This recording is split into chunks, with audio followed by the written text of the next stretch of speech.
好，我们要来关心到的是在美伊战场上面，难道伊朗真的只听中国的吗？在荷姆兹海峡这边放行30艘的船，现在说是因为中国大陆的一句话，所以愿意放行的。另外是海上军火库，另外一个地方成型吗？地点就是发生在阿联，是否成为下一个战场？今天就这些议题，我们会一起来做关心。川普14号，我们看到非常的尴尬哦，他才承认说，习近平呢已经承诺了会协助维持荷姆兹海峡的开放，甚至他说不会向伊朗提供军事上面的援助，没有想到这个习近平的一句话，这个伊朗是立刻有所行动了，放行了30艘的船。来自于伊朗媒体的说法当中，包括了是有中国大陆的船只。而我们看到伊朗的动作持续的强硬，在阿联外海这边有一艘，这个是毛伯船只遭到不明武装人员强行登船，结果这个船只呢被迫驶向了伊朗的领海。英国的这个海事安全公司特别强调了，这一艘船是一个海上军火库，原因是因为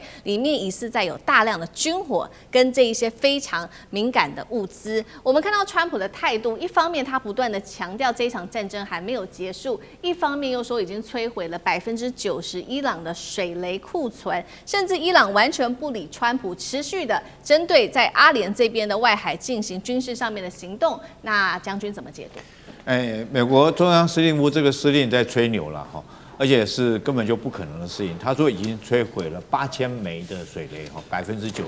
那如果说8000枚是90%的话，那还有10%，那就是1000枚。1000枚要封锁荷姆兹海峡，我认为绰绰有余哈。所以不要用这种数字在糊弄全世界的航运商，他们不会被你糊弄的。如果说你以这个伊朗现有的水雷，如果说以它现有的数量来讲，它还是足以封锁荷姆兹海峡的。当然，川普现在来讲，我们很明显看得出来，想要打他打不动哈。这个想要谈，伊朗不跟你谈。为什么我讲他要打，他打不动？这个我们古时候兵法有一句话叫"千里馈粮，士有饥色"，就是你千里去给前线的官兵送这个粮食啊，那士兵啊脸上会有饥色，会面黄肌瘦，因为吃不饱。这是我们看美军迪里波里号不就是同样这个情形吗？这个粮食，这个家属看到那个照片，觉得说是船上的粮食都非常不足不够。那如果说连粮食都不够的话，那你想想看，这个后续来讲，它的弹药、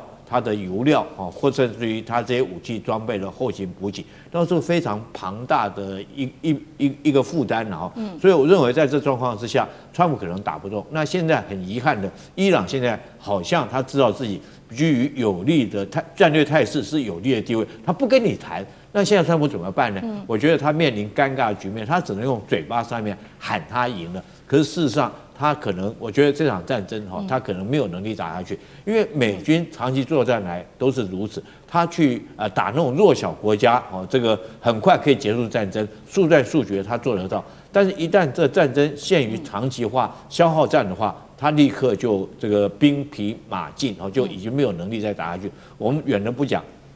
近了来看，包括俄乌战争，那原来他很兴致勃勃的支援乌克兰去打这场仗，认为可以将俄罗斯的战力国力给他消耗掉，但是没想到这场仗打了5年，到现在川普任内他喊停了，他不再支援乌克兰。那远一点的来看，可能包括到这个越战啊，包括阿富汗战争，包括这个韩战都是这样。所以美国能够打顺风战，但是他不能够打持久的消耗战。他一旦面临了持久消耗战来讲的话，他是没有耐性的一个国家。所以我认为这次川普面临很尴尬的局面，他就只能嘴巴喊赢。可是他如何收拾这场战争，如何结束这场战争，我觉得那才是真正他最大的一个考验。好，现在美国现在因为要打这场长久战面临到了非常大的一个忧虑非常的吃力。但是另外一方面，本来呢阿联被一直视为是中立国的，现在却被爆说他已经不再中立了，被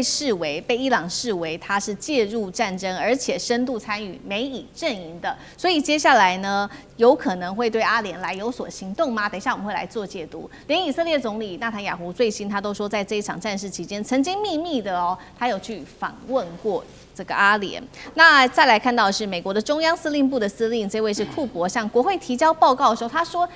美国呢已经摧毁了90%伊朗的水雷，但是没有想到是国会自己的内部都不买单，非常的质疑这样子的一个数字。张将军怎么看？以色列是不是把阿联又推进了战战火？再来就是阿联会不会成为伊朗下一个被报复的目标？我认为这个阿联酋对以色列这一方面的支持，我认为是有限的支持，因为我们要从地缘战略的角度来做分析。我们知道荷姆兹海峡就那么窄，最窄的地方是33公里，东边是伊朗，西边阿联酋。你看那个尖尖的有没有？那就是阿联酋哈。阿联酋不大大家以为阿拉伯联合大公国就是阿联酋不大，真正大的是沙烏地阿拉伯。对，那阿联酋才8万平方公里土地，人口才1000万跟伊朗比起来小得多，人口也少得多。那你现在这问题是在什么地方呢？这个荷姆兹海峡这个过路费伊朗拿，阿联酋是西边，荷姆兹海峡东边是伊朗，西边是阿联酋，为什么你伊朗拿钱？拿过路费，我阿联酋没有过路费，1块钱都没有，是这个样。然后这个也是他们的矛盾。我们看了种族的矛盾，这个伊朗是波斯人，阿联酋是阿拉伯人，民族种族上不一样。宗教，阿联酋3%是回教，当然那伊朗都是回教，但是3%的回教当中呢，90%是逊尼派，10%什叶派，伊朗就是什叶派是这样子，所以你看，宗教上、人口上、地理上都有矛盾。以色列看准这一点，想要从中这边做梗，希望你呢站到美国、站到以色列这一边，然后对着伊朗。但是问题是，他不要当其冲，你首当其冲不好，因为你就在他前线。以色列躲得老远1000公里但是阿联酋是隔了荷姆兹海峡33公里，跟那个伊朗寥寥3往，望进一望就望到对岸了，就这样了。所以不要当其冲，所以他会有限度的挺以色列，然后对伊朗，但是伊朗会对他报复。那对人说，那首当其冲，你干嘛要挨枪挨弹？所以我认为他只是这个表面。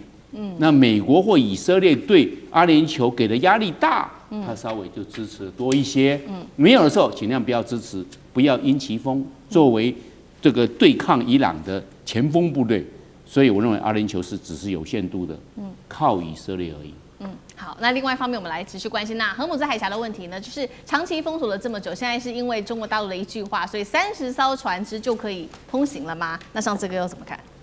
这在北京川习会的这个过程里头，30艘船算蛮多的通行。这30艘其实包括中国、包括日本、包括巴基斯坦、包括卡达的天然气，有油有天然气。而当中比较受瞩目是，主要是它过了中国的一艘超级邮轮。那这艘超级邮轮是上面载了200万桶的，叫做远花湖号，它卡在这个波斯湾里面卡了2个月，所以它这个放行算是蛮指标性的。中国这个邮轮因为非常大，所以它既然能够顺利通过，当然中国有好几艘因此在这个时间点上过这30艘，应该还是有些特别的政治意义吧。我想，其实我们知道，其实，在川习会的这3天，北京其实在整个荷姆兹海峡算是比较稳定的，没有什么其他冲突，大家只是在放话而已，算是还是给中美面子啦，简单这样讲。而且不要忘了在其实川普到达北京之前，伊朗的外长其实还特别率团在10号、11号的时候到北京。赶着在川普到之前跟中国大陆有面对面的，王毅跟他们有面对面的讨论，